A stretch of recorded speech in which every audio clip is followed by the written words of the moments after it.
validation, now I validate myself.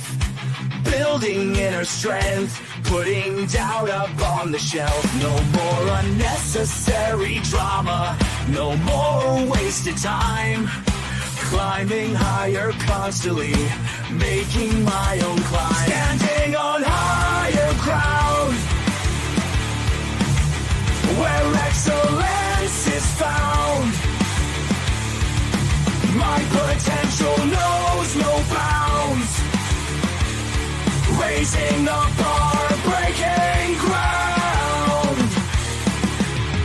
My network is my net worth. Choose your company wise. Surround yourself with eagles, not with sheep in disguise. Every interaction is a reflection of my brand. Quality over quantity, that's my personal command. Standing on higher ground, where excellence is found. My potential knows no bounds. Raising the bar, breaking ground. Whoa, I'm not just living, I'm manifesting my vision. Cutting through limitations with surgical precision. My expectations are my compass, my respect is my shield. To mediocrity and chaos, I will never yield.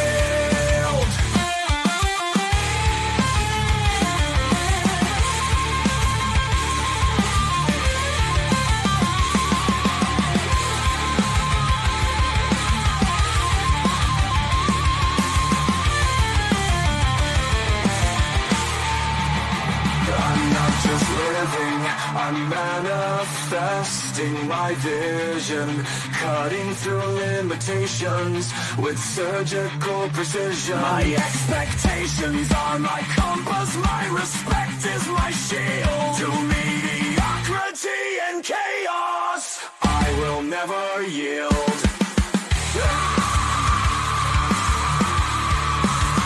Standing on higher ground, where excellence is found. My potential knows no bounds.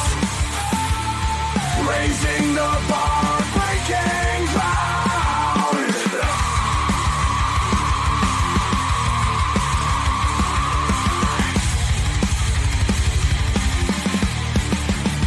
I'm not just living, I'm manifesting my vision.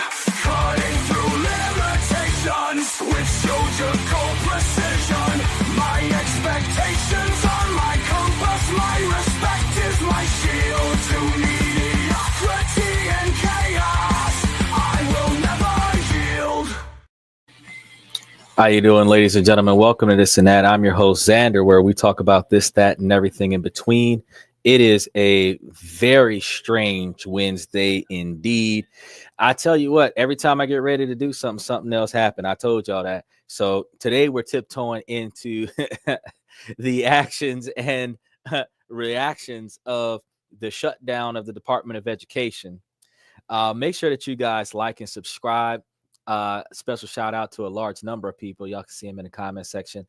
Wow, it did it quite a few. It broke it down to quite a few individuals. So we've got a lot of y'all in there that we're throwing a special shout out to today.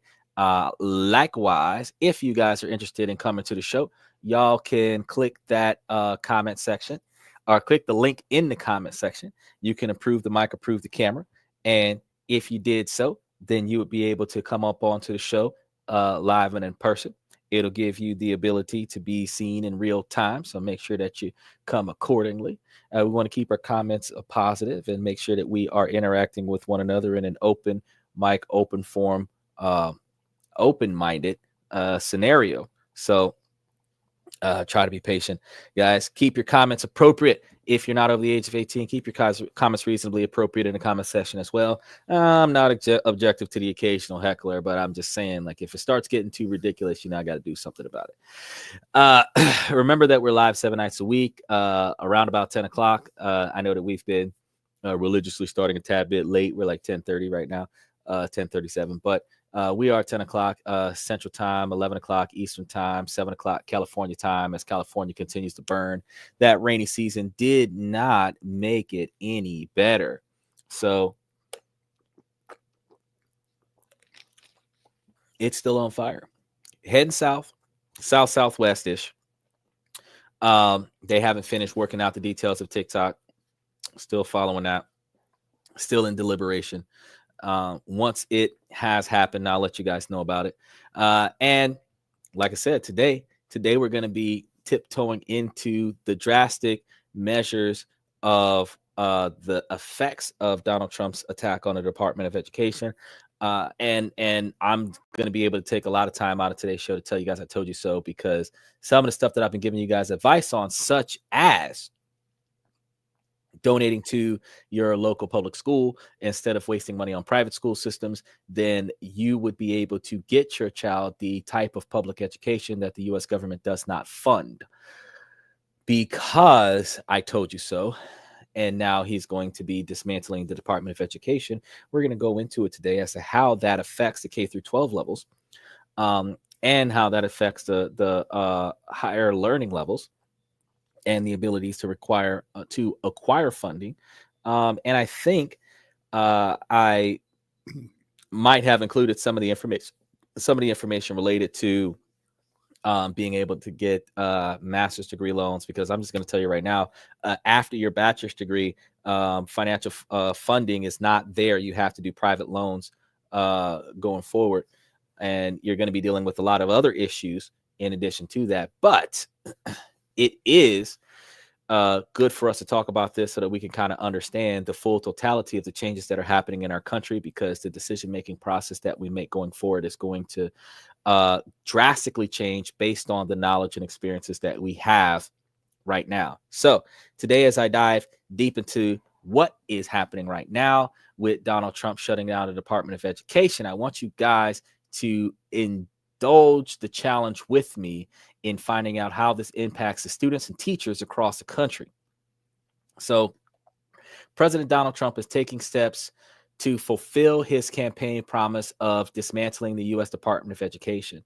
The White House is reportedly drafting an executive order aimed to dissolve the department. However, it's important to note that Trump cannot unilaterally abolish a federal agency without congressional approval.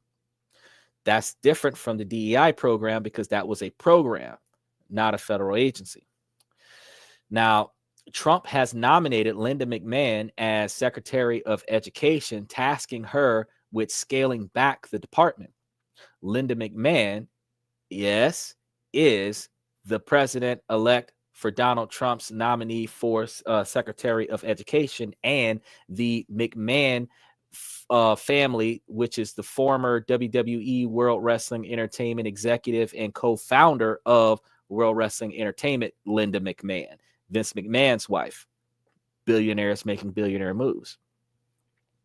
The administration has already taken steps to dismantle Biden-era diversity, equity, and inclusion programs within the department, and the Department of Education has terminated investigations into alleged book bans initiated by the previous administration. This decision has sent shockwaves throughout the nation, leaving many to wonder what the future holds for education in America. The Department of Education has been cornerstoned as part of the country's educational system, overseeing everything from student loans to educational standards. So its shutdown is a significant event that will undoubtedly have far-reaching consequences. The potential consequences of this decision is vast, and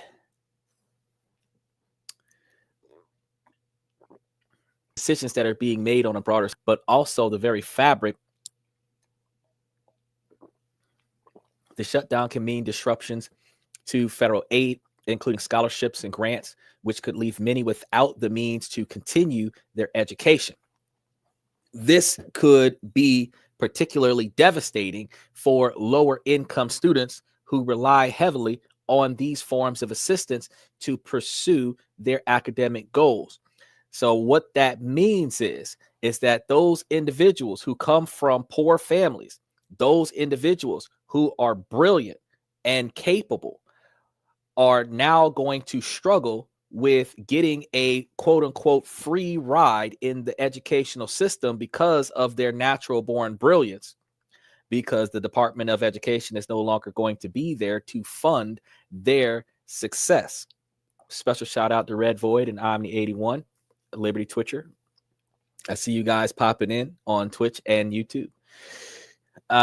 So that actually is a huge disadvantage to lower class and lower middle class families, where the children who otherwise would have gotten straight A's and used those straight A's to get government funding to put them into a prestigious university, where government funding would give them financial assistance through their four-year institution, and potentially that government funding might get them through their master's degree program because of their ongoing consistent brilliance. That is not going to be a thing anymore. Doesn't matter how smart you are. If you can't afford them books, it's going to go back down to the 1950s when Master says we's not allowed to read. We's not allowed to read. I know y'all don't like it, but that's the way it goes.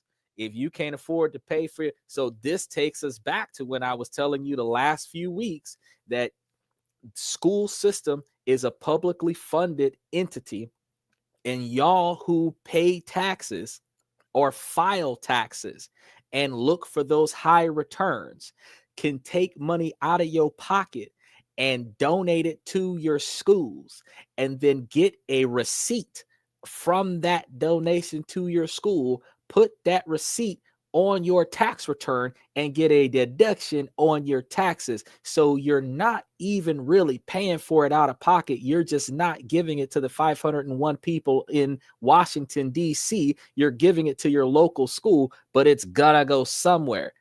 Because you got to think about the fact that when they take money out of your check every year and they don't give you a return, the government kept your money.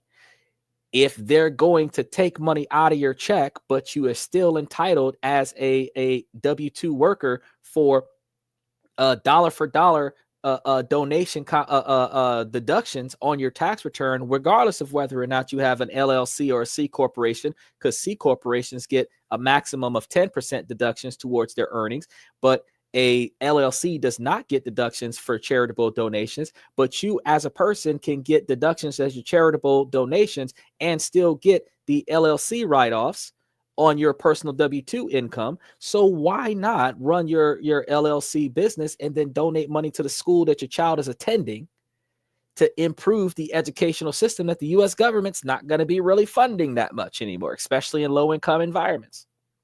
Now, told you so. In the money, if you're spending $2,000-$3,000 an academic year for a private school, you could be paying $2,000-$3,000 an academic year for a public school, and your child is not going to get bullied because they're poor. Because if your mommy and daddy can afford to pay for the teacher's salary, then you ain't poor in a public school. We ain't talking about school lunches right now. You know what I'm saying? So think about this. For those of you that are going to have more disposable income, since Donald Trump is reducing the taxation of working wages, since you're going to be taking home more money on a regular basis, instead of wasting that on buying yourself a new Bentley and upgrading your entertainment system and putting a $10,000 stereo system in the trunk of your Honda Civic, you should take some of that money and donate it to your local schools, get a voucher, write it off on your taxes, so that the money they did take out of your check can come back to you as a tax return. Think about that now. Those of you that got children, that ain't paying child support, and you're getting all that money from the stimulus check this year that's going to be giving you guys $500 a kid in stimulus checks, You could take that stimulus check money and give it to your local school and get a voucher for it, and then use that voucher and give it to the U.S. government next year and write that off on your taxes so that your child gets a better education and you don't have to pay extra money for it. There's a system in place, and if your ass use it, you will benefit for it. Because I'm going to be honest with you, there's a large majority of the population of the United States that were considered tools when the Constitution were made. So the Constitution wasn't made for most of us, but we're all allegedly considered equal under that same Constitution. So we can benefit from the Constitution if we utilize it to our benefit. But it's not there to protect the bottom 99%. It was never designed for the bottom 99%. It was designed for the top 1%, and the top one, the leaders of the country, are going to benefit from the so if you want to benefit from it, you got to figure out which parts of it benefit you and then stand on that. So I told y'all before, I'm going to tell you again today, start thinking about this, because as they're cutting back, I'm about to go down a list of how y'all going to be so sad. Parents with kids and pup, y'all going to be so sad. Y'all think private school is a good look now. Wait till he finishes with dismantling this program. Let's continue forward. The shutdown could also lead to a lack of oversight and regulations, potentially resulting in a decline in educational standards and quality. So if you're not already paying for online teachers, I'm one of them. I mean, you might want to start. Schools could face substantial budget cuts, which is going to mean that a lot of teachers are going to be losing their jobs. So this is potentially affecting teacher salaries, where teachers just finally made it to $55,000 a year mandatory base pay in some states in the United States. They're going to be looking at budget cuts where you might not get a pay cut, but you're definitely not going to get a pay raise, and you might see less hours. You might go from being full-time to part-time. You know, they might make you start picking up extra classes for that same salary, because you're a salary teacher. They're not technically paying you by the hour. They're paying you by the academic year. Okay. You work 9 months out of the year with 3 months off for the summer, unless you're a summer school teacher. And you're making that $55,000 a year, but you're teaching 2 to 3 classes though. Me, I can just teach 400 students in a month, and I can make my $3,000. It is what it is. Now, you have to understand, this is also going to interfere with hiring practices. So, ladies, since y'all are the ones that's primarily going to the educational field, y'all are going to have a hard time of finding jobs the same way nurses had a problem with finding jobs, because there was abundance of women coming out of the nursing program, but not an abundance of nursing positions available, because there's an overflow in some areas. So while you look at the national average, there might be a gap. In your neighborhood, there might be an overflow.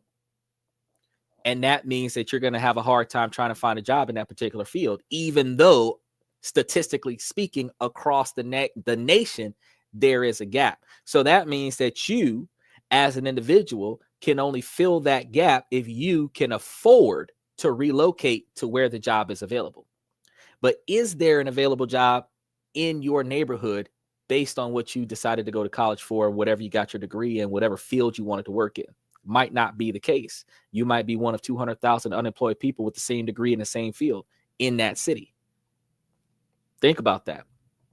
We're also going to be dealing with a lack of availability of resources. Because of the lack of availability of resources, we're going to have less access to computers and laptops. We're going to have less access to online databases. So the online libraries are going to be struggling. Teachers are going to start charging more money for the services being provided for online classes. You already see that there's an influx where in-person classes are cheaper than online classes, even though most high school and college students can agree with me that the teacher is less involved in an online class than the teacher is involved in an in-person class. But the online class costs more because of the software required to connect the student to the teacher. Now, this could lead to larger class sizes and reduced program offerings, which also means that, certain classes like gym might get cut out. Kids are going to be excited about that, but now we're going to have a bunch of overweight Americans, more so than what we used to have. We already have about 20 to 25 students per teacher, but we might end up with 50 to 100 students per teacher in a regular educational facility. And as long as all of the students behave, you can assume that that's going to be fine. You don't have to worry about mass shootings and stuff when there's only 5 teachers teaching the whole student body of 500 kids. But you have to understand that if there's one teacher and 500 kids and a limited quantity of time between August and June to teach the child everything they're supposed to learn inside of that grade level, there will be only 75% of the students that's going to pass it with 70% of the knowledge, which means that the other 25% of students gets left behind. So the difference between 75% of 20 students passing the class, where only 5 students get left behind, versus out of 100 students, 75 students pass, where 25 students get left behind, you can understand you're going to have a larger quantity of undereducated children working their way through the educational system, where they're graduating by age, not by knowledge level. Specifically because in the past, if children were not graduated based on their knowledge level, they would be 3 to 5 years older than the other children in that age group, which leads to potential risks and involvements between older children and younger children. And you also end up having full-on adults that are still 2nd or 3rd year freshmen in high school because they can't get past the 9th grade and they're already 20 years old. So they end up walking out of high school with a high school diploma or a GED equivalent with less knowledge than the average individual with the ability to do basic skills. Now, we also understand that we've talked about this quite a few times, that the minimum requirement for employment in the United States, they've raised the bar. And when they're looking at education, while it is not mandatory in some companies like Disney World, where it's mandatory for you to have a 4-year degree to wear the Winnie the Pooh costume. So to be a mascot, you have to be a college graduate. The fact is that not all jobs are mandatorily requiring a bachelor's degree, but because most people have a bachelor's degree, it's going to be harder in this generation for Gen Zs and the generation after Gen Zs to barely scrape out of high school with a diploma, not have the qualifications to get into college because they don't have the financial backing to get into college, and everybody 10 years older than them have a bachelor's degree or a master's degree from the Obama and Joe Biden administration. You're going to have a hard time to compete in the workforce, because when you put your high school graduate degree against somebody else's MBA, you underqualify for the exact same job, which, might I add, is a janitor at a McDonald's, because the requirement for education is heightened since even the fast food restaurants are switching over to AI technology, which means even fast food restaurants are going to need tech degrees to work in the kitchen. Think about how our country is changing. The elimination of Title I grants, which supports schools with low-income student populations, could create budget deficits in many districts, and this might result in a loss of up to 180,000 teaching positions, affecting 2.8 million students in the low-income community. Now, all you poor folks that make under 168,000 a year, I'm going to say this again. All you poor folks that make under 168,000 a year, that's it, just about everybody, 95% of us, right? Your children that are going to public school are going to lose 180,000 teachers. And y'all are going to be part of the 2.8 million kids that are going to be needing a teacher. Now, here's the funny part, because private teachers such as myself get paid by the hour per teacher, per student, right?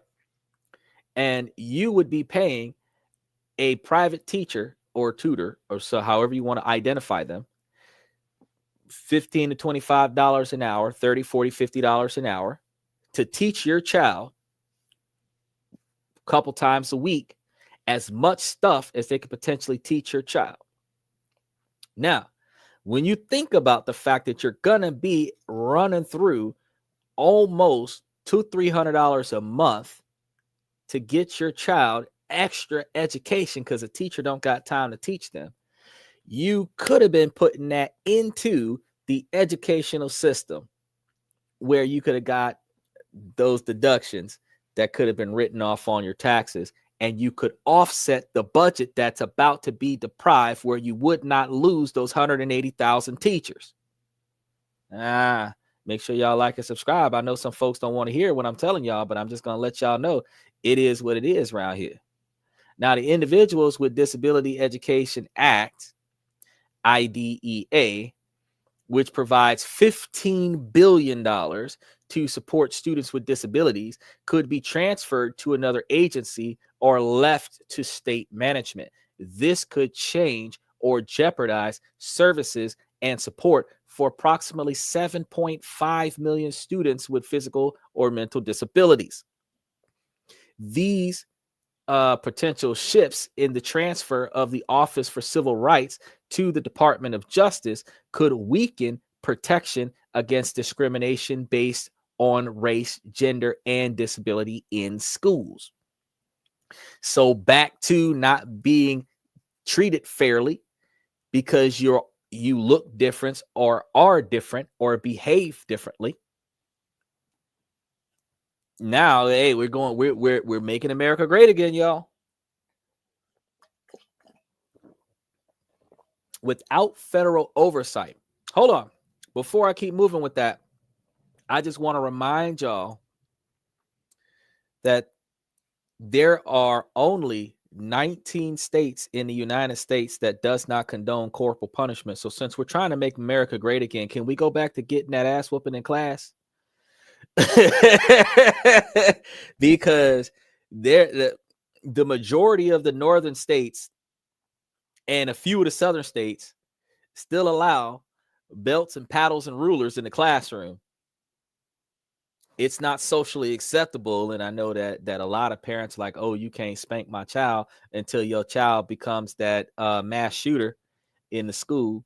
And then you wonder what went wrong. You spared the rod and spoiled the child. And now you don't have a child because he didn't survive that stupidity that he performed in that particular cry for attention. I'm going to be real with you. But without the federal oversight, there could be significant variations of educational quality, curriculum, and graduation requirements across states, which also means that some of the lower income schools are going to get hand-me-down used books at best, or not have books at all because they can't afford them. They're not going to have the same technology in their labs to teach their kids science and chemistry and other such. They're not going to have the adequate props to demonstrate concepts, projectors, and other such equipment that they would be able to give the children additional visual oversight or observation of the concepts and curriculum that's being taught. So the kids are going to be stifled.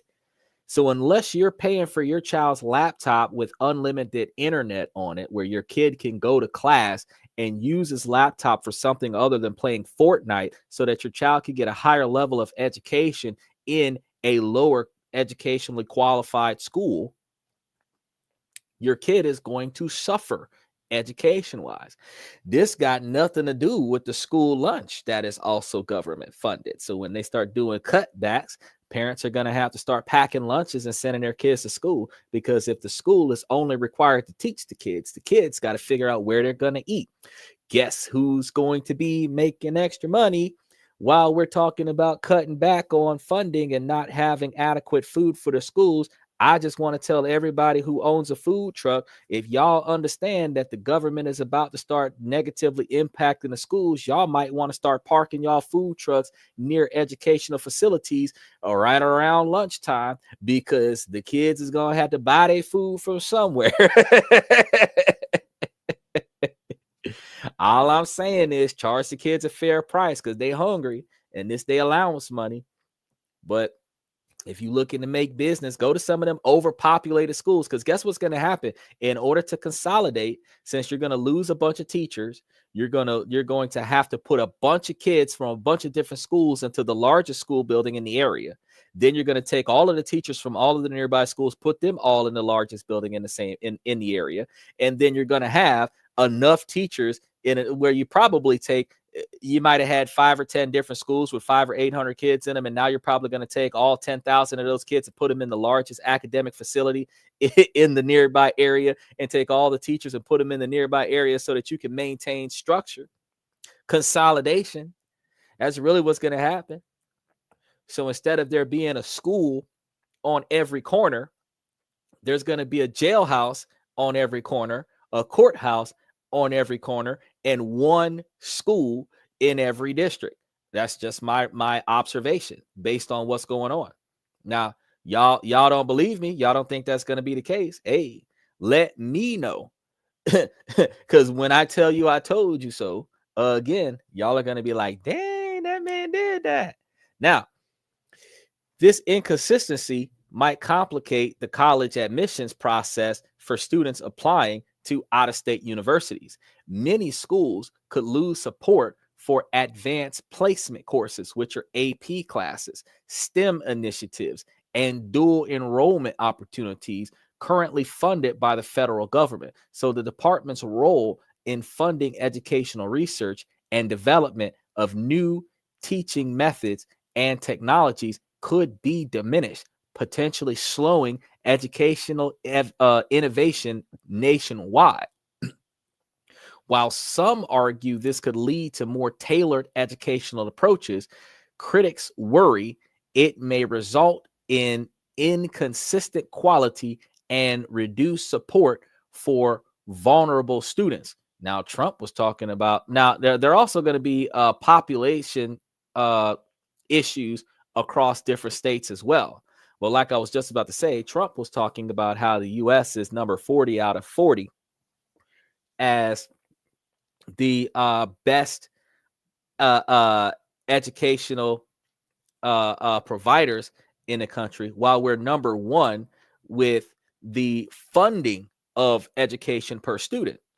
So we're paying the most per child for educational system, but we have the worst educational outcome from that funding. So I understand if it don't make dollars, it don't make sense. He's saying cut the budget. He can cut the budget. The educational system isn't necessarily the problem. It's them badass kids that their mom and daddy talk about. Some teacher can't tell the child what to do. That's the problem. You have under-disciplined children that were poorly taught at home that are going into public schools, giving the public school teachers a bad time, where the public school teachers have a hard time teaching the children that want to be there. You know, that's one of the benefits of being a private teacher, subcontracted teacher, is because all the students that you teach want to be taught. So they're not defiant. They're not disruptive. They come on time. They do their homework because they want to learn. The children that don't care about learning, those are the disruptive ones. The children that are being sent to school because the school is the babysitter, because the mom and dad can't afford the babysitter, they can't afford caretakers at the house. Those are the children that are disrupting the educational facility. So really, cutting back the budget, it's going to hurt a lot of people, and the few have to suffer for the many. But the fact is that actually, the many are going to suffer because of the few. But the fact is that the select few that want to learn are going to have to put extra effort into learning, and the parents of those children are going to have to put extra effort into learning. So over the next 5 years, you guys are going to be looking at a dramatic shift in the ability to allow your child to succeed. Now, while all of my clients are coming from Asia, they're highly competitive in Asia to the magnitude that they're going to pay an American teacher to teach them what they need to know to make sure that their kid has a leg up ahead of the class, where here in America, we don't even want to pay our teachers, and we're about to cut their budget and expect them to still give us private school level education systems. I don't know where the logic comes from, y'all. Y'all got to make it make sense for me, because that don't make no sense to me. But the overall impact would likely vary by state to state, with the potential for significant disparities in educational quality and support, particularly for low-income students and those with disabilities. Schools across the country will also face significant challenges in the wake of the Department of Education shutdown.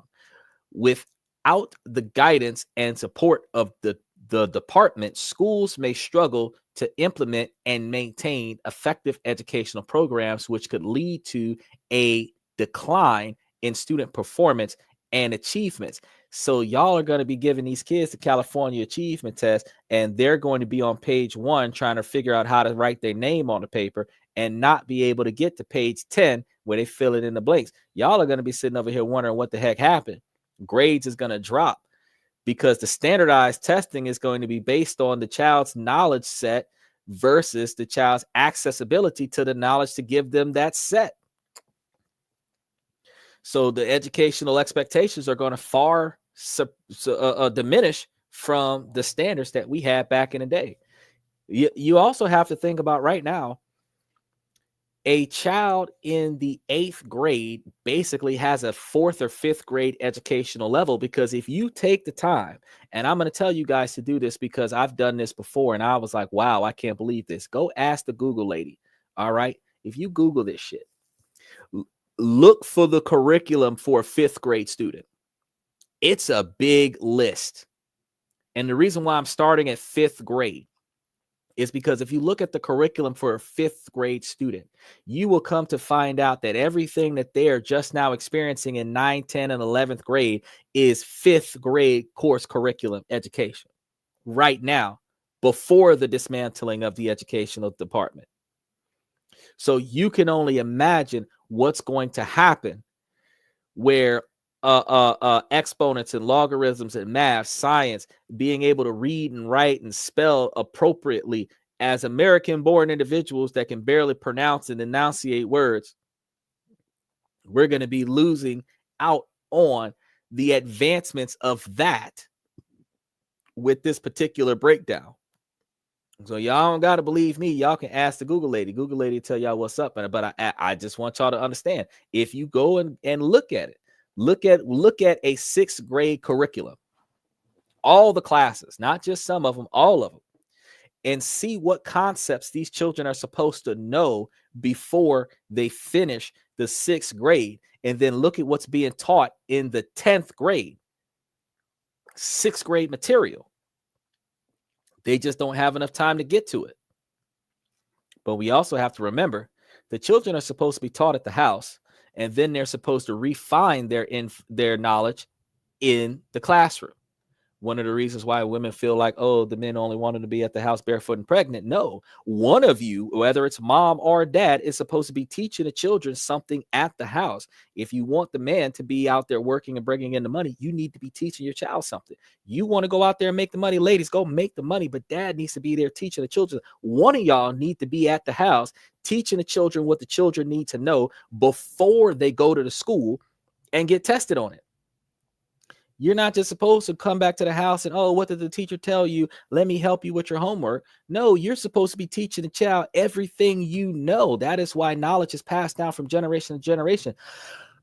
You are supposed to teach the child everything you know. Then when the child goes to school and the teacher tells the child something different from what you told the teacher, that's when the child is supposed to raise their hand and start asking questions. Well, my mommy and daddy told me that it's supposed to be like this. Why is it not that way? That you think about this, those of y'all that went to college. College is self-taught, right? Now, you go to college, you sit in this lecture, but they give you the syllabus 2 to 3 weeks before the semester starts. You are supposed to read the first 2 or 3 chapters before you come to class. You are supposed to do whatever assignments that are handed out, before you come to class. Once you get into class, if you don't have any questions before class, that lecture is supposed to refine the knowledge that you already obtained before class. And if you didn't open the book until you got the class, you're sitting in the class and you're lost.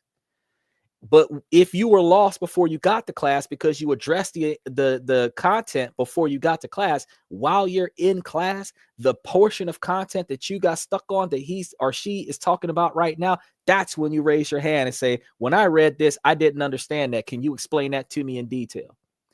That's how your children are getting better knowledge and better information. That's how you get better knowledge and better information in college. But waiting for the teacher to teach you, you're not going to learn as much as you would have learned if you would have taught yourself. I tell you guys on a regular basis, we're live 7 nights a week, 365 days a year, 366 on a leap year. I have a different topic on the show every night.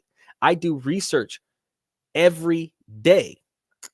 365 days a year, I'm doing research, increasing the quantity of knowledge that I obtain, compiling that knowledge together, utilizing critical thinking, and ultimately coming up with new solutions based on a large quantity of existing problems that individually they can be dismissed, but bringing it all together, it's a more significant problem.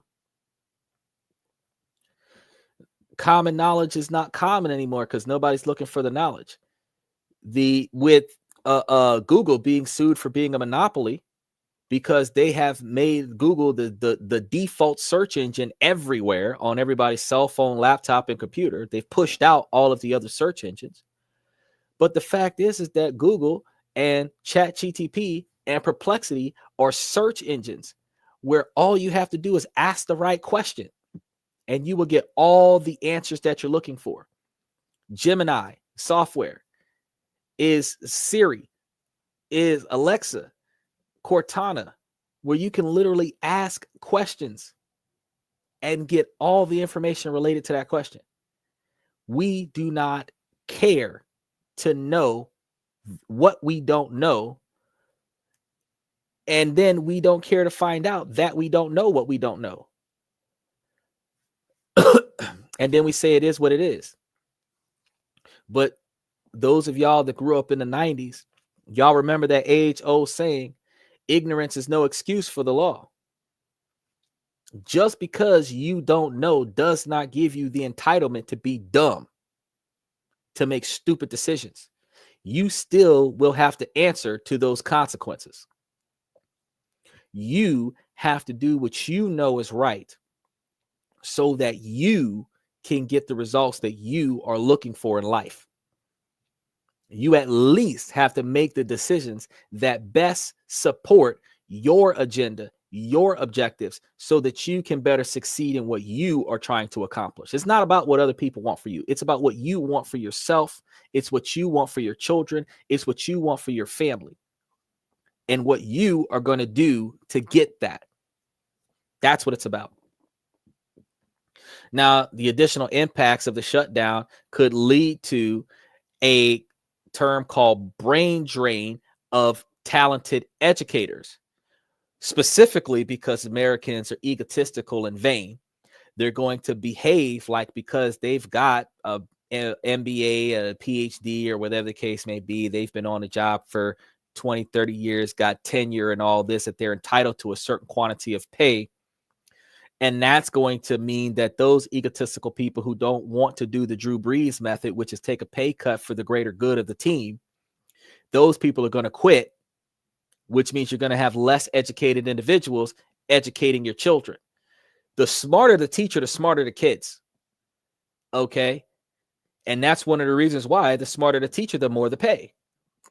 Okay. But the more the pay, the more the school has to pay. Okay. Which brings us back to whatever the U.S. government doesn't pay that school, the parents of the kids that are attending that school gotta pay. So if you donate it to the school and get a receipt, you can not only improve your child's accessibility to a proper education. If everybody's doing it, if one person does it, it's not going to make that big of a deal. It might just line the principal's pockets. He get himself a new car. But if everybody's doing it, you know, the bottom 99 is approximately 200 something million people. okay, if everybody's doing it, then you're looking at an increase in the educational system that is a tax write-off, because he's not going to take that deduction away as of yet. He's not taking away deductions to nonprofit organizations. And a school is a nonprofit organization. It gets its money from the U.S. government. It goes into the teachers, faculty, staff, and equipment, and then it runs out of money and can't buy anything else. It does not turn a profit. Private schools turn a profit. You donate money to a public school, that's a tax write-off. So the U.S. government ain't got to pay for the school. Really, the U.S. government could say, fuck it. If you don't want your kids to have an education, that's your problem. But if you pay for your child's education, we'll give you a tax break.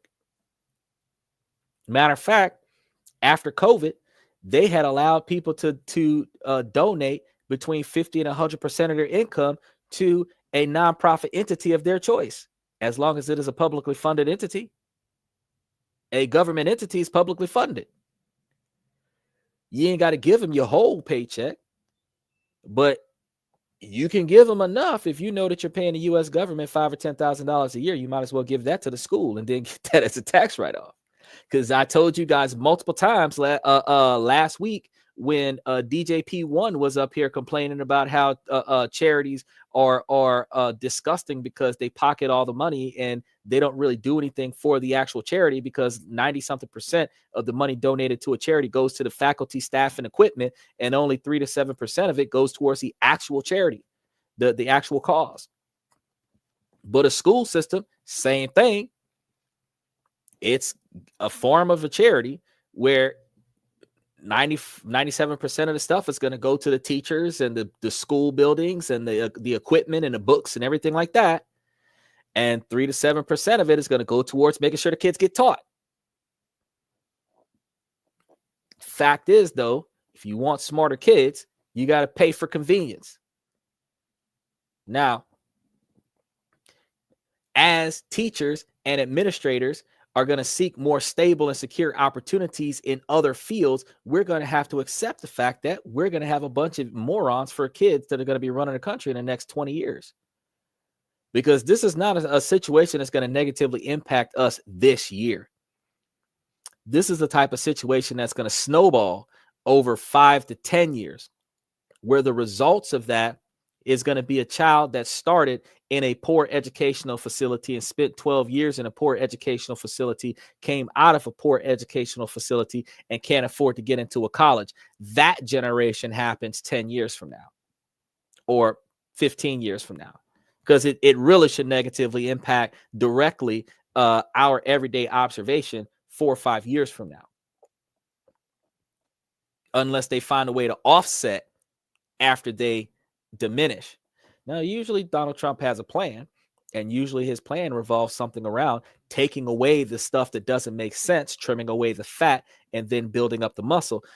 At least that's what I've observed. So in the forefront, looking at what's about to happen, it's going to have catastrophic short-term impact on everybody, but it's going to take a few years for us to feel that impact.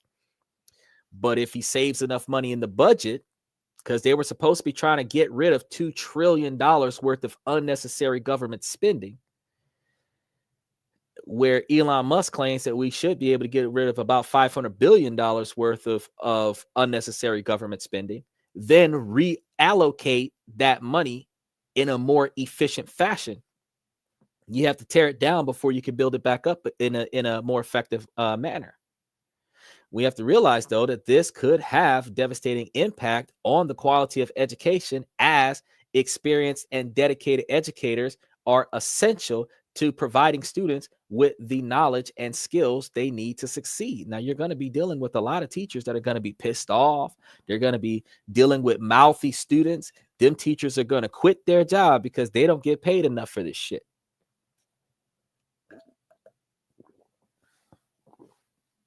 Because even though corporal punishment is allowed in the schools, they can't discipline the children. So the children running wild with their cell phones, recording what's going on, where one student going viral disrespecting the teachers. And what can the teachers do? Because there's a law that requires the kids to be in school. They gotta be in school until they reach a legal age to support themselves. And while they gotta be in school, the teachers gotta put up with them, but the kids do not have to learn. The children's option to learn overshadows the teacher's requirement, because there's another issue to teach, because a teacher still has a productivity expectation. Teachers are not just paid to sit in a chair like substitutes. The primary teachers have a requirement for a certain quantity of students to pass the class. The students have to get across the board a certain grade average. Otherwise, the teachers get replaced. Now, with the budget cuts, they're probably going to let go some of the more expensive teachers to afford a lower overhead, but then they're going to be allowing less effective teachers in the school because they can't afford the great ones.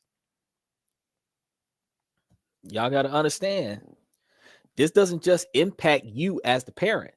This impacts the child's future, because what is your kid going to do with his or her life if they don't have the knowledge to know that there is another way? This isn't just about knowing how to multiply, divide, and add or subtract. If you don't have critical thinking skills, you don't know how not to get into that road rage situation at the traffic stop. You learn psychology in college. You learn ethics throughout your educational experience, but you really learn ethics and philosophy in college. If you don't know how to rationalize morals, and you're not teaching your children morals in the household, by the time they get out in the streets, you got a bunch of Karens interfering with people's ability to exist, alongside a bunch of assholes that are just disrespecting people because the police can't get there fast enough to arrest them for it. And y'all understand, we got the constitutional right to do whatever we want, however we want, as long as we're not damaging somebody else's stuff or jeopardizing their safety. The problem with that is that even though you have the constitutional right to make an ass out of yourself, the logical, moral, ethical question that's supposed to run through your head is, should I do this stupid shit? And the answer to some people is, well, if it gets views, everybody's going to be a Steve-O. Everybody's going to be a Steve-O. You got people sliding across the concrete in suits for views. You got girls twerking on YouTube channels for views. You got people punking people in open, complete strangers. That's how the guy got shot in the mall, for views, because he's out there harassing a complete stranger that's not queued up to this, so that they can get a natural reaction out of this person, and they don't know when to stop. And your boy got shot for that. Look, Halloween is something else now. Y'all know that these jackasses be out here trying to dress up like Boink the Clown or whatever, it and all this stuff, walking around with sledgehammers and stuff, chasing people in dark alleyways, scaring the fuck out of folk, enough for them to run at the wrong person and get gunned down. Because while everyone now, after they just passed a law where everyone 18 and older is legally allowed to purchase a firearm, everyone doesn't have to be smart enough to know how to use one. We're not taught logical, rational thing. You know, home ec was more than just learning how to cook and vacuum. And back in the day, it was about balancing books. It was about being responsible. There are no classes in high school or middle school that is teaching kids how to be responsible. There are no classes in college that are teaching the young adults how to be responsible. And the parents are too busy working 2 to 5 jobs per person, where nobody's at home to teach the children how to be responsible. So ultimately, just like in a Japanese anime, real life, the people who are teaching the kids how to be responsible are the damn teachers that you're about to lose. The ones that you're the maddest at with the parent-teacher conference, that's giving your kid an F instead of expelling your kid out of school because he drew a bunch of pornography on the test, instead of saying, I don't know the material. The people who are teaching your kids how to be respectful to one another are the teachers and the principals that you're cursing out because your kid's getting put out of school because they don't behave when they come to school. Now, I don't understand why we have so many And it's primarily in the low income neighborhoods where the children are running ragged. Now, I'm not saying that the wealthy kids aren't out there acting ass too, but these are those self-entitled kids are out there on trust funds acting ass because their parents bought the school, which is a whole nother level of unethical behavior. But they at least get taught ethics on top of that. They're taught the ability to know how to be corrupt and get away with it versus when they're not supposed to be corrupt for the sake of their own image. But the bottom 95% of individuals that ain't taught that, we're not taught networking skills. We're not taught socialization. We're taught conformity. We're taught conveyor belt behavior. We're lined up in rows and we look at the same walls that's been there since 1950. Since 1945, we learn how to work on a conveyor line. We learn how to adapt ourselves like the Borg into society, acclimate ourselves as grunt workers. But that's bad to lose out on what little bit of education. We're the bottom of the list with educational systems, and we're losing out on what little bit of educational system that we have, knowing that technology is going to force us to have to be smarter because we're not going to have manual labor jobs when technology takes over. Now, here's the other funny part about it, because in order for foreign nationals to become U.S. citizens, they have to have a bachelor's, master's degree or higher education, learning qualifications, and they're going to have to be somewhere involved in positive improvements of our society, usually technology. That's where the people that are getting their H-1Bs or their EBWs are going to be MBA individuals. So while you're mad at the Mexicans that are crossing the border, Asia is getting green cards with second generation degrees. And I call them second generation degrees because mama and daddy got degrees. You got degrees. You got more than one set of degrees. You might have 3 bachelor's degrees and a master's degree working on your PhD as you get your citizenship in the United States, where the American citizens are going to barely get a high school diploma. So when you start talking about, oh, they took our jobs, guess who's taking your freaking $50 an hour job? It's not the Mexicans, because they don't have an education. It's the foreign nationals. It's everybody that's coming from Asia, Brazil, Portugal, Russia, Romania. Shout out to all those countries: Vietnam, Venezuela, Philippines. The women in the Philippines and Vietnam got 3 bachelor's degrees and speak 5 languages. Switzerland, like all of these countries where the educational system is better, because Donald Trump clearly pointed out we are at the bottom of the list. So everybody else has a better educational program or a better educational standard than the United States, yet we're considered the greatest country in the world. Flipping that on its head, if every other country is better than us, and then they're paying private teachers to teach their kids everything that America's got to offer, when their kids come to America, their kids got an edge over American kids, because the American kids wasn't taught anything other than the latest TikTok dance and setting themselves on fire for a trend. That's it. Why? Why are we in a situation where we're allowing our economy to shift away from us making sure that our children are successful? Because wasn't we talking about on this podcast over the past 9 months, our ability to build generational wealth so that our kids don't have to struggle the way we struggle growing up? Isn't that what we talked about? Now, if that's the case, why is it that we're not putting ourselves in a position where we can educate our children so that they can be fiscally responsible with the wealth that we're trying to create?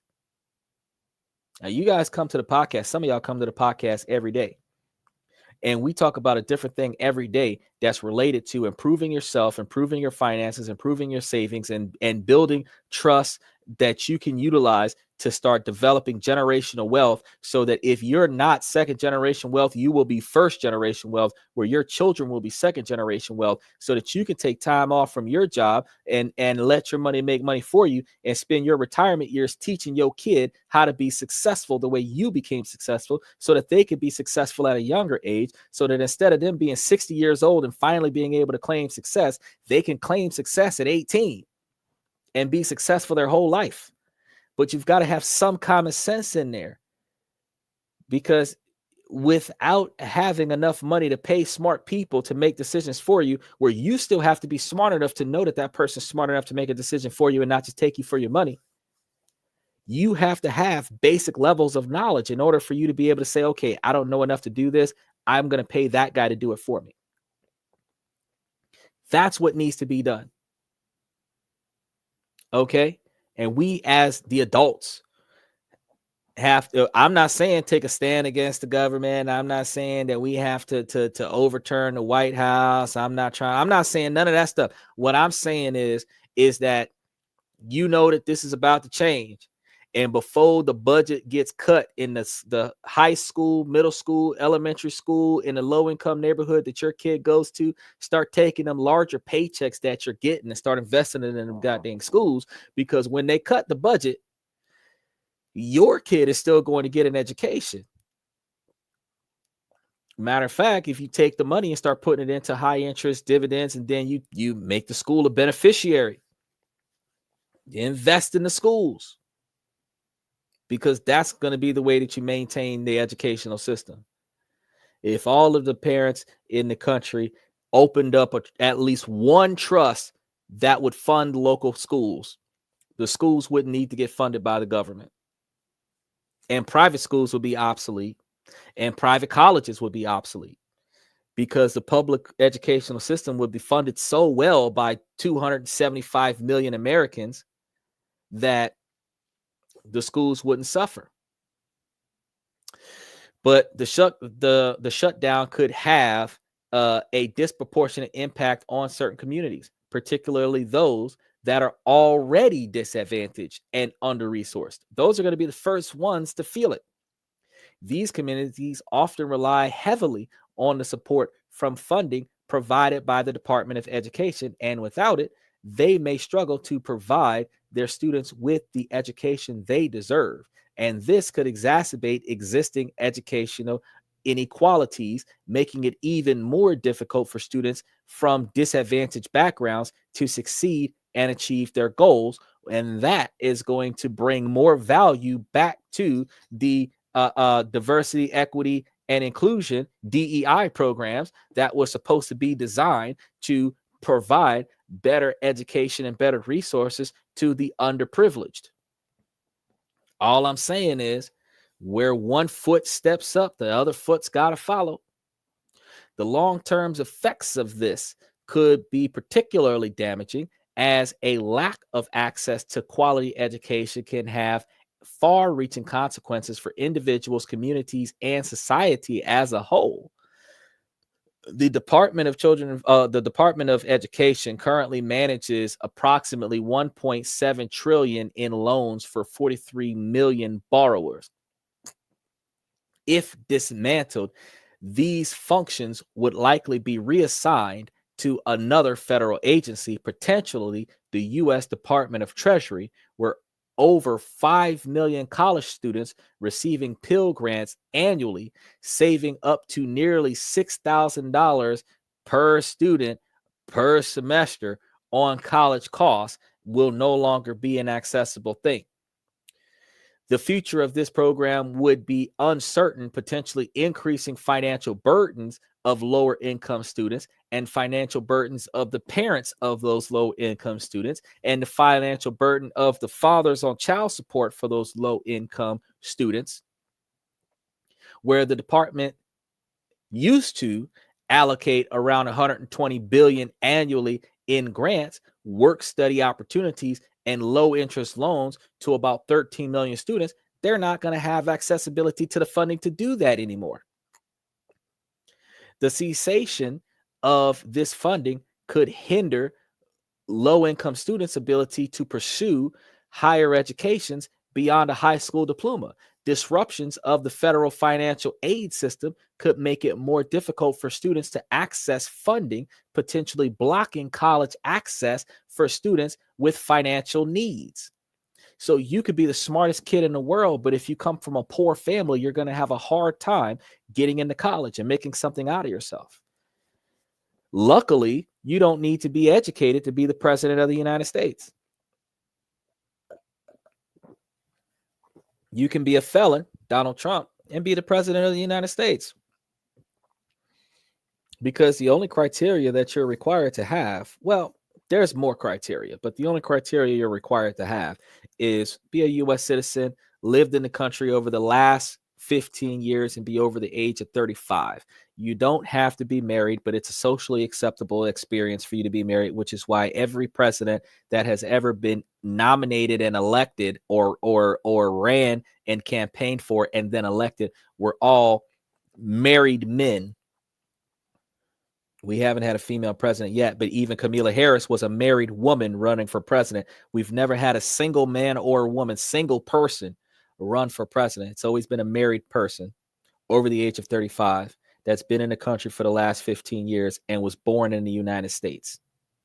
That's the criteria. Now, the other unwritten criteria is that you're able to balance a budget, a high value budget, which is why presidents campaign. And their campaign strategy is to request money from the general population so that they can invest that money on their campaign to win the election.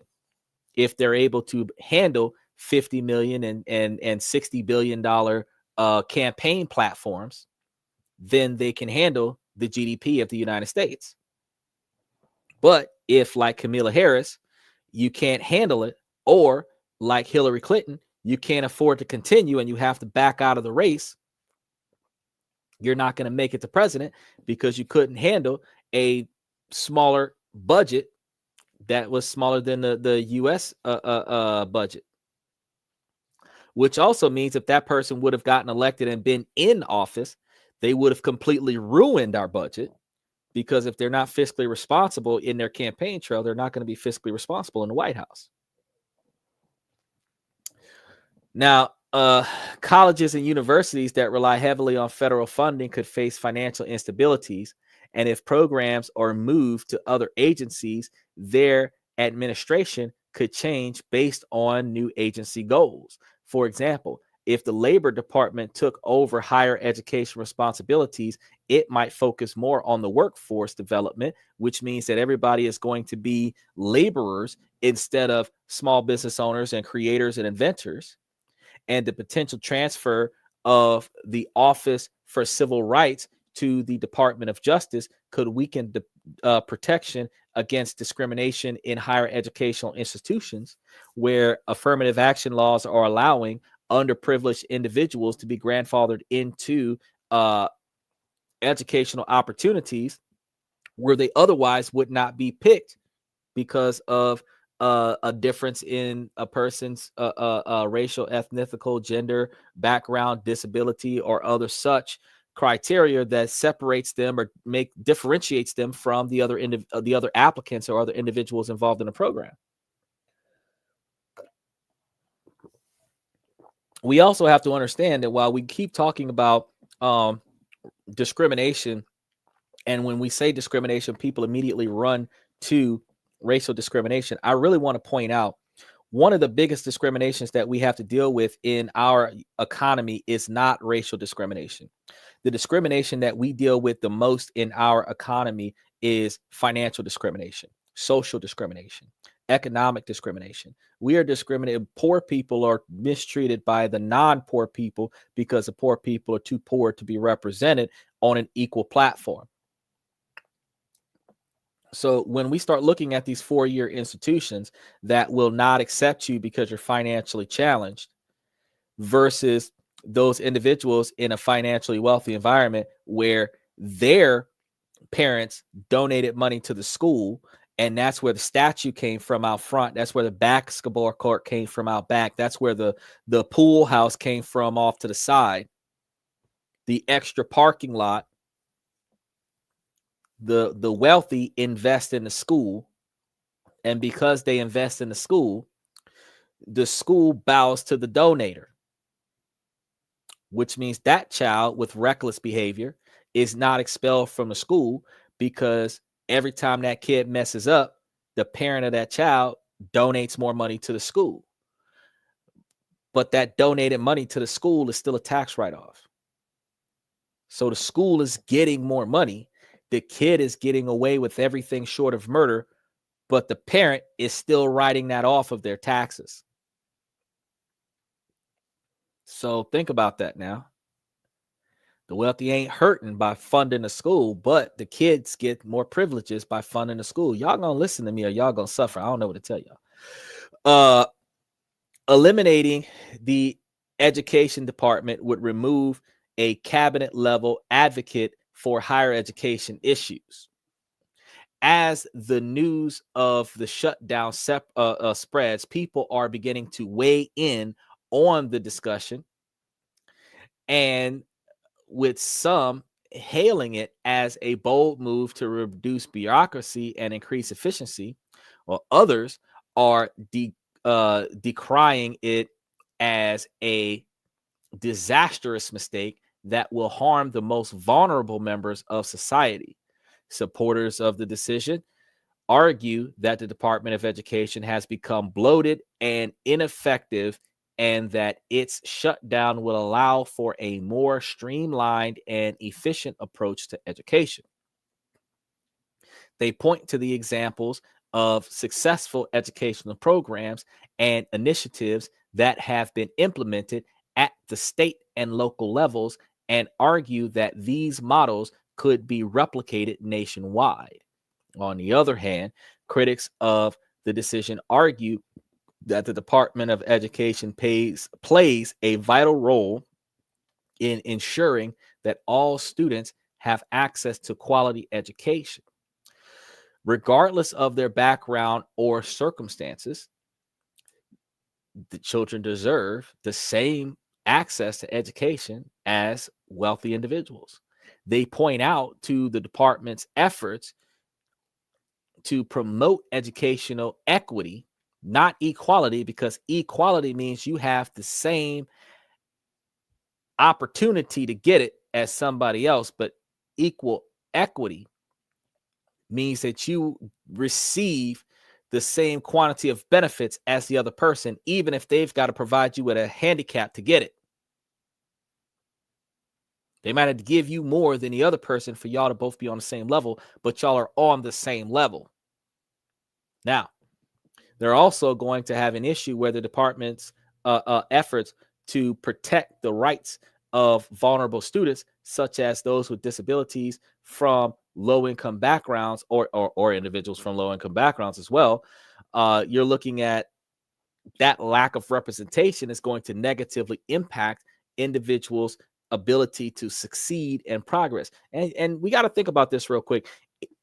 Any law, no matter how stupid that law looks today, any law that was ever created in the United States came from at the time of the creation of that law, a need for that law. Something as simple as you can't wear a mustache to church on Sunday. Foundational laws related to fraud and identity theft. You guys have to understand, they got laws out there. We went over these. They got laws out there that women aren't supposed to fall asleep at the hair salon. Fundamental laws that were built back in the day to promote safety. The fact is that every law that exists in this country right now, whether we agree with the law or not, was needed to bring balance from the underrepresented group to the overly assertive, authoritative group. When we talk about the difference between minorities and majorities, we're not talking about the difference between colored people and non-colored people. We're talking about the difference between the people who don't have financial power to control stuff versus the people who do have financial power to control stuff. And that is the difference in discrimination. It is not that you're being mistreated because you're black or Mexican. You're being mistreated because you can't afford to sue them for violating your constitutional rights, which is why you have to have a reasonable education in order for you to represent yourself. Because where lawyers want a $5,000 or $10,000 retainer so that they can lose your case, even if you could have done a better job, if you have the knowledge to represent yourself, you don't have to be a lawyer by trade, but you can represent yourself. But that requires you to do your own research. That requires you to look up all the laws around every decision that you're about to make and make the decisions for your actions before you perform those actions, and accept the consequences of those decisions before you perform those actions, which is why there is no ignorance. There's no excuse for ignorance to the law, because you are required to know before you go.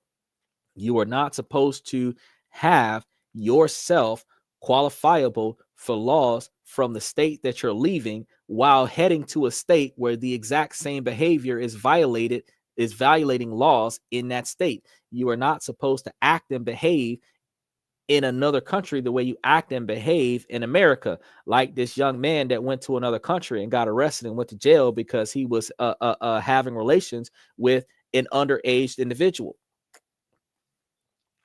In one country, that age limit is acceptable, but in the country that he went to, that age limit is not acceptable. Now he's got an international assault charge because he flew to another country and did what he would have did back home. You can't do that. You have to know the laws and rules of where you're about to go and prepare yourself for where you're about to go.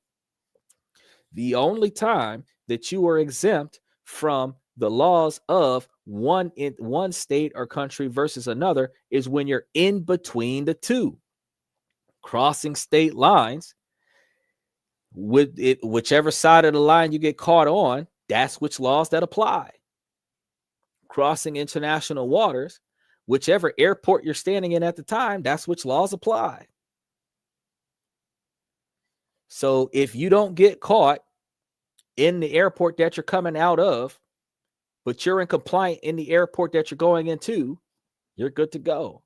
But the goal and the game plan is to try to be compliant all the way around so that you don't have a hard time no matter where you go. This requires you to have knowledge.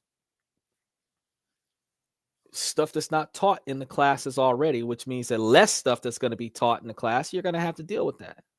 Now, educational experts are also sounding the alarm, warning that the shutdown could have a devastating impact on the educational system, particularly in areas such as special education and education research. They argue that the department's shutdown will lead to a lack of funding and support for critical educational programs, which could have long-term consequences for the nation's educational system. Educational experts are also highlighting the importance of the Department of Education in promoting the educational innovations and progress. The department has played a key role in supporting research and development in the education that we are going to lose, which has led to the creation of new and innovative educational programs and technologies where kids can get into things like robotics and stuff like that in 7th and 8th grade. Without the department's support, these efforts may stall or be abandoned altogether, which could have a significant consequence for the future of education. Furthermore, the shutdown could also lead to a decline in international cooperation and collaboration in education, as the department has played a key role in representing the United States on the global stage and promoting American educational interests. One of the most compelling insights into the shutdown comes from a former teacher who shared her personal story of how the Department of Education's support had helped her to provide her students with the education they deserved. She spoke about how the department's funding had allowed her to purchase vital resources and materials, and how its guidance had helped her to develop effective lesson plans and educational programs. Her story illustrates the human impact of the shutdown and highlights the very real consequences that it will have for students, teachers, and communities across the country. This story and others like it serve as a powerful reminder of importance of the Department of Education and the need to ensure that all students have access to quality education. The story of another student who relied on the Department of Education support to pursue her educational goals is also a powerful illustration of that shutdown's impact. She had received a scholarship through the department's program, which had allowed her to attend college and pursue her dreams. Without the department's support, she may have been unable to afford her education, and her future may have been very different. Her stories and others like that will also highlight the importance of the Department of Education in providing opportunities and support to students who need it most. The shutdown of the Department of Education will also have significant implications for the nation's educational infrastructure, including the schools, libraries, and other educational facilities, and the department has played a key role in supporting the development and maintenance of these facilities, and its shutdown could lead to a decline in their quality and condition. This could have a long-term consequence for educational systems as well as for the communities that rely on these facilities. The shutdown could also lead to a decline in educational outcomes, as students may not have access to the resources and facilities they need to succeed. And as the full extent of the shutdown's consequences become clear, it is likely that there will be a growing outcry for educators, students, and communities across the country. They will be demanding that policymakers take action to address the crisis and ensure that all students have access to quality education. This could lead to a renewed focus on educational reform and innovation, as well as a greater emphasis on supporting and empowering educators and students that shutdown could negatively impact. The Department of Education may be experiencing an extreme turning point. We got people calling me all over the place. The Department of Education may be experiencing an extreme turning point in the nation's educational history, and it will be important to watch how the event unfolds in the months and years to come. The shutdown of the Department of Education is a complex and multifaceted issue with far-reaching consequences for the students, teachers, and communities across the country. And the decision has the potential to disrupt the educational system, leading to a decline in educational standards and quality, as well as exacerbating existing educational inequalities. It is essential that the policymakers and educators work together to address the challenges posed by the shutdown and ensure that all students have access to quality education. Now, if you made it this far, I really appreciate you guys for watching, and I'd love to hear your thoughts on the shutdown of the Department of Education. What do you guys think will be the most significant consequences, and how you think policymakers should respond?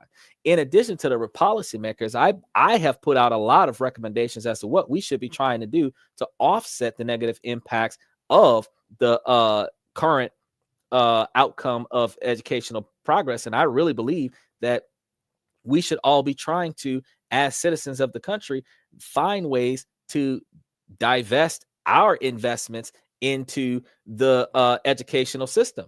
Because if the problem is going to impact us, why are we waiting on 501 people in Washington, D.C. to decide how the rest of the country is going to be impacted? Why can't we take first-person accountability of how our country is run and run it ourselves?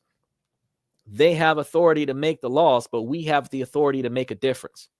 People walk through the streets and protest, but they don't open their wallet and pay for the stuff that they need and stop paying for the stuff that they don't need. Inflation is only inflation because people are willing to pay higher prices for the stuff that they don't need just because they want it. But here, your kids need an education, and we're not sitting over here talking about paying higher prices for a public education system. We're only sitting over here talking about how we need to cut costs here and there so that we don't have to pay high taxes. Y'all thought that man cutting us down to a two-tier system of 35 and 15, that all the poor folk was going to have more money in their pocket and that wasn't going to negatively impact the country. In order for him to reduce taxes so that the average American does not have to pay as much taxes, he has to cut funding from government funded programs. The communist style environment that we was heading into, where you pay high taxes and the government pays for everything that everybody needs in a uniform fashion, is going to be overturned to the type of capitalist country that everybody believes that capitalism is the best, but it's not, because capitalism requires the people with financial power and support to capitalize on the people who don't have it. They're going to capitalize off the efforts of the broke people to make money for them.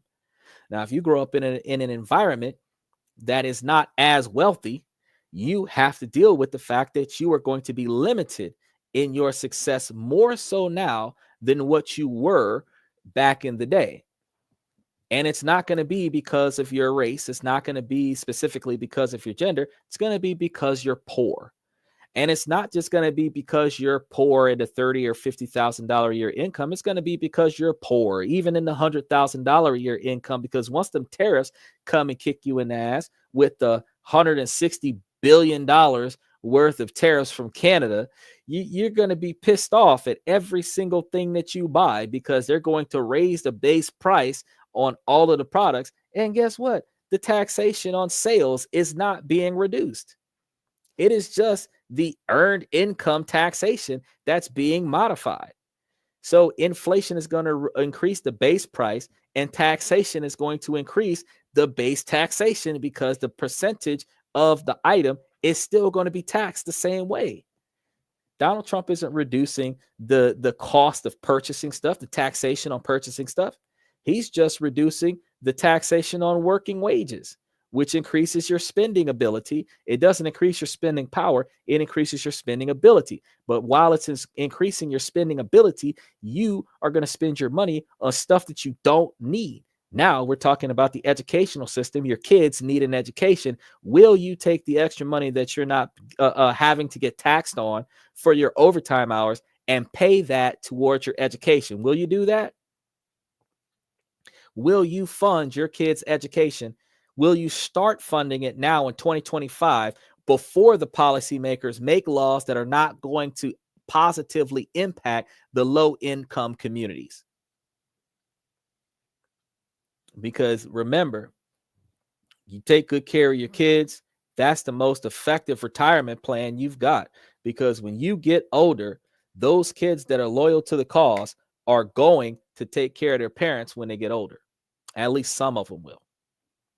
You did it right when your kids are able to make themselves successful, but you definitely did a damn good job when your kids come back and make sure that you are as kept as you kept them, if not better. Reciprocation. You invest in the success of your children, and you're likely to receive a reciprocation for that investment. The returns on investing in your children is that, one, your children are financially successful, but two, they might take care of you when you get older as well. You don't know until you try, but your kids cannot look after you when you are too old to look after yourself if you can't afford to take time out of your personal spending and spend it on making sure that your kids are successful. So be sure to leave your comments, and don't forget to like and subscribe. Don't forget to join a membership if you have the opportunity to do so. Hit that notification button and make sure that you keep an eye out for more videos on education, politics, and social issues, because we're going to be talking about more social issues throughout the rest of the weekend, Friday and Saturday. And then Sunday is going to be our members only show, where we're going to be talking about reactions and responses to the questions and comments of the fans that communicate to the podcast. I want to thank you guys for coming to the show. Usually, as I tell you guys on my way out of the door, ladies, as long as the situation doesn't make sense, I'm going to keep asking you, ladies, so please make it make sense. Now, as y'all Fortune 500 women, y'all need to be listening to what I'm saying before anybody else, because y'all made it up the corporate ladder. Y'all should be able to teach the girls how to make money for themselves so that they can get there and pay for their own education. Y'all need to be teaching y'all chillins how to make money legally so that your kids can pay for their own education. Start making some entrepreneurs now. Yeah. Fellas, I really appreciate you guys for coming to the show as well. We're at about 75% of the podcast as men right now. I really appreciate you guys for showing us support. Definitely want to thank you guys for staying loyal to the cause. And special shout out to Red Void, Omni81, Mr. Pibbs, Liberty Twitcher, Max Opposer, Joe, Max's dad, and Reese Martinez and Light Blue. I really appreciate you guys for coming to the show. There's plenty more of you guys up there that I also want to give a special shout out to.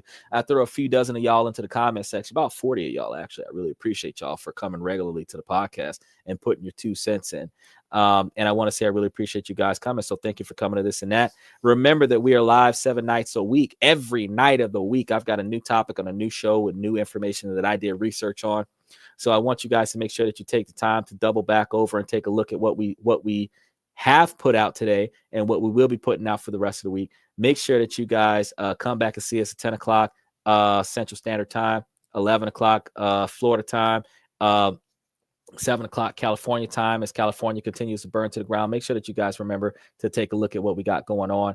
Also, we are on month 2 of the album that was dropped for us by alanito.music from Switzerland. So the Higher Ground theme song for this and that was specially created for the podcast from a live band.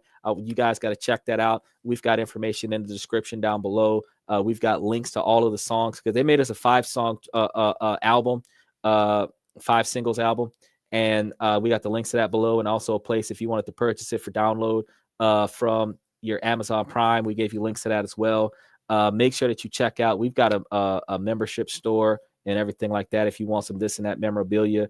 Special shout out to Rooterus, who took some of the advice from the podcast and was able to improve his relationship over this past weekend. We're going to be doing more comments and discussions on relationship stuff coming up tomorrow and Saturday. So stay tuned for that. Lastly, hang out for the outro song. And I thank you guys for coming to this and that. I am your host, Xander, where we talk about this, that, and everything in between. And I'm going to see you guys tomorrow night, 10 o'clock Central Time.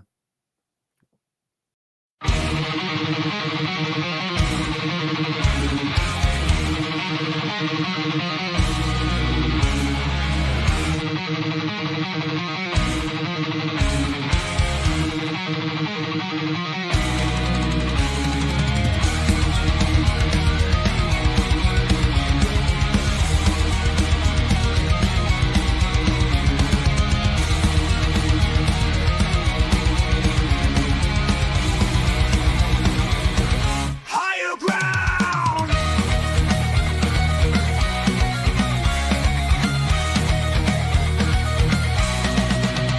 Used to chase validation, now I validate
That's my personal command. I'm not